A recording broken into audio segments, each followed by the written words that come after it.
உலக அன்பினால் ஒரு மனுஷன் நிறைவானா தேவன் அண்டை அவன் சேர முடியாது, பரிசுத்தத்திற்கு அவன் நெருங்க முடியாது. நிறைய அன்பை உலகம் கொடுக்குதுங்க. உலக அன்பு என்ன பண்ணுன்னா நம்மளை பல விதங்களை நம்மளை இழுத்து நம்மை கரைப்படுத்துகிறதா மாற்றும். நீங்கள் ரோமருக்கு எழுதின நிருபம் 1ஆம் அதிகாரத்துக்கு வாங்களேன் தயவு செய்து. 1ஆம் அதிகாரம் 24ஆம் வசனம் வேதம் சொல்லுகிறது, இது நிமித்தம் அவர்கள் தங்கள் இருதயத்தில் உள்ள இச்சைகளினாலே, இச்சை என்பது ஒரு விதமான அன்பு, ஒரு விதமான ஆசை, அதான் இச்சைன்றது. இச்சைன்றது ஒருவனை நெருக்கிற ஒரு விதமான ஒரு பாசம், ஒரு ஆசை, ஒரு அன்பு. அந்த இச்சை என்ன பண்ணுது பாருங்க, வேதம் சொல்லுகிறது. அவர்கள் என்ன செய்தாங்கன்னா 24ஆம் வசனம் போடுங்க. அந்த வசனம், தங்கள் இருதயத்தில் உள்ள, இது தேவ அன்பு இல்லை, தங்கள் இருதயத்தில் உள்ள இச்சைகளினாலே ஒருவர் மேல் ஒருவர் தங்கள் சரீரங்களை அவமானப்படுத்தத்தக்கதாக தேவன் அவர்களை அசுத்தத்திற்கு என்ன செய்தார்? ஒப்பு கொடுத்தார். சரீரங்களை அவமானப்படுத்துறதுக்கு ஒப்பு கொடுத்தாராம். எப்படி அவமானப்படுத்தினாங்கன்னா, நீங்க தயவுசெய்து 26ஆம் வசனம் பாருங்க. 26, அதே அதிகாரம் 26ஆம் வசனம். இது நிமித்தம் தேவன் அவர்களை இழிவான இச்சைகளுக்கு ஒப்பு கொடுத்தார். அதை விட்டாராம். நீ தேவ அன்பினால் நிரப்பப்பட மாட்டேன், அவரோட வசனத்தை கேட்க மாட்டேன், அவரை ஆராதிக்க மாட்டேன், அவரை ஏற்றுக்கொள்ள மாட்டேன்னு சொன்னதுனால சரி உன் இருதயத்தின் இச்சைக்கே நான் விட்டு கொடுக்குறேன் போ அப்படின்னு விட்டார். அதோட விளைவு என்னன்னு கேட்டா, அந்தபடியே அவர்களுடைய பெண்கள் சுபாவ அனுபோகத்தை சுபாவத்திற்கு விரோதமான அனுபவமாக மாற்றினார்கள். 27ஆம் வசனம். அதே போல ஆண்களும் பெண்களை சுபாவப்படி அனுபவிக்காமல் ஒருவர் மேல் ஒருவர் விரக தாபத்தினாலே பொங்கி ஆணோடே ஆண் அவலட்சணமானதை நடப்பிக்க தங்களை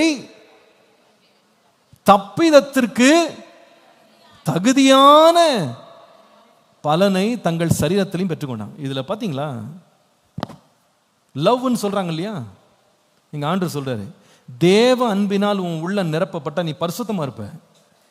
தேவ அன்பு இல்லாம உன் சுய இச்சைக்கும் உன் சுய அன்புக்கும் உன்னுடைய சுய ஆசைக்கும் உலக ஆசைக்கும் நீ இடம் கொடுத்தா எவ்வளவு கேவலமா ஒரு மனுஷன் தான் சரீரத்தை பயன்படுத்த முடியுமோ பயன்படுத்துவான். ஆனா அதுக்கு என்ன பேர் வைப்பான்னா அன்புன்னு வைப்பான். ஆண் பெண்ணை நேசிக்கிறது கூட சுபாவத்தின்படி பெண்ணை அனுபவிக்காமல் கேவலமாக சரீரங்களை அவமானப்படுத்துறாங்க, அவலட்சணமா பயன்படுத்துறாங்கன்னு சொல்றாரு.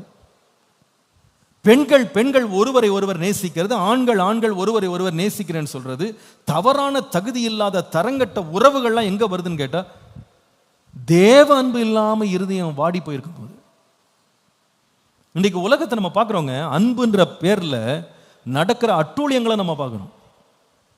கேட்ட அன்பு, கட்டண மனைவியா அன்பு கூற முடியல அவனுக்கு, ஆனா வேறு ஒருவனுடைய மனைவியின் மேல மோகம் கொண்டு கள்ளக்காதல். இப்ப நிறைய பேர் துணிஞ்சே போயிட்டாங்க.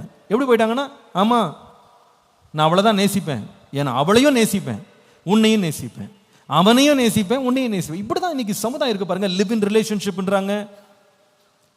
கொஞ்ச காலத்துக்கு ஒருவனை நேசிக்கிறேன்றது, அவங்க கூட தங்குறது, அவங்களோட குடும்பம் நடத்துறது போல வாழ்க்கை வாழ்றது, திருமணமே பண்றது கிடையாது, பலவிதமான பேரோட உறவுகளை கொண்டிருப்பது, வாழ்க்கையில் அந்தரங்க வாழ்க்கையில பரிசுத்தம் இல்லாமல் எந்த ஒரு ஒழுக்கம் இல்லாம கட்டுப்பாடு இல்லாம போறது. ஏன் இப்படி நடக்க அப்படின்னு கேட்டா, அவங்க சொல்றதுன்னா we love. சில பேர் சொல்லுவாங்க all is fair in love and war. அன்பு யுத்தம் இது ரெண்டுலயுமே சட்ட திட்டமே கிடையாது, சட்டமே பொருந்தாது. என்ன வேணாலும் செய்யலாம், அன்புனாலும் சரியா என்ன வேணாலும் செய். If you do it for love, it should be right. அது சரியா இருக்கும். இது என்ன அன்பு தெரியுமா? இது மாம்ச அன்பு, மாம்ச இச்சைகள்ல இருந்து எழும்புற அன்பு. இது ஒரு மனுஷனை பரிசுத்தமா வைக்காது. எல்லா சுகபோகங்களையும் எல்லா விதமான கரைகளையும் பாவங்களையும் செய்ய அவனை தூண்டும், அவனை பரிசுத்தத்துக்கு நேராக நடத்தாது. அந்த இச்சையினால அவங்க எரிஞ்சிருவாங்க. அவங்க சுபாவத்தின்படி வாழ மாட்டாங்க. ஆனா ஒரு தேவ அன்பு இருக்கு. ஒரு ஆண்டவருடைய பிள்ளை, ஒரு விசுவாசிக்குள்ள ஊற்றப்பட வேண்டியது மாம்ச அன்பு இல்ல, உலக அன்பு இல்ல, சரீர அன்பு இல்லைங்க, பரிசுத்த ஆவியானவரிலே ஊற்றப்படுகிற தேவ அன்பு. அந்த அன்பு நம்ம இருதயத்தை நிறைக்குமானா அந்த அன்பு நம்மளை எங்க நடத்தும் தெரியுமா? அசுத்தத்தை விட்டுட்டு பரிசுத்தத்துக்கு நேரா நம்மளை நடத்தும். பரிசுத்தத்துக்கு நேரம். இது ரொம்ப முக்கியங்க. இன்னைக்கு விசுவாசிங்க நல்லா கவனிங்க, பெரியவங்க கவனிங்க, வாலிப பிள்ளைங்க கவனிங்க, ரொம்ப முக்கியம் இது. இந்த நாட்கள்ல உணர்ச்சிகளுக்கு தங்களையே பலியாக்கி கொண்டவங்க ஏராளமான பேர் இருக்காங்க. உணர்ச்சி, ஆசை, அதுக்கு அவங்க வச்ச பேரு அன்பு. எப்பா, அந்த அன்பு உன்னை பரிசுத்தப்படுத்தாது, கரைப்படுத்திடும்.